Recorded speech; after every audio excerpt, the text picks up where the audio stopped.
शारीरिक जवळीक म्हणजे सगळ्यात मोठी इंटिमसी आहे असं आपण मानतो, पण खरं सांगतो जी जवळीक मन उघडं केल्यावर येते ती शरीर उघडं केल्यावर येत नाही. शारीरिक जवळीक त्याच्या ठिकाणी गरजेची आहेच, त्याबद्दल दुमत नाहीच आहे, पण इंटिमसीला खूप संकुचित करून ठेवलं आहे आपण.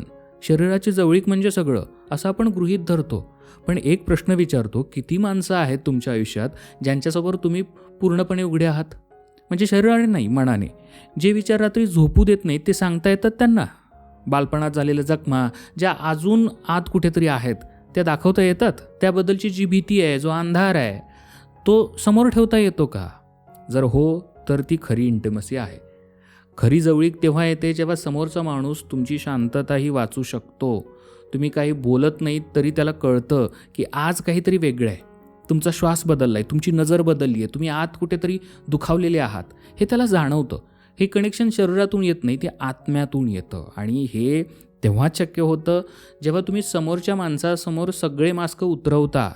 चांगल्या गोष्टीच नाही, वाईट गोष्टीही, यशच नाही, अपयशही, प्रेमच नाही, राग, भीती, असुरक्षितता, सगळं. कारण जो माणूस फक्त तुमचा प्रकाश बघतो त्याला तुम्ही अर्धे माहीत आहात. जो तुमचा अंधारही स्वीकारतो तो माणूस खरा आहे. म्हणून म्हणतात, जोपर्यंत एकमेकांचे डेमॉन्स एकत्र नाचू शकत नाहीत तोपर्यंत आपण खऱ्या अर्थाने एकत्र येऊ शकत नाही.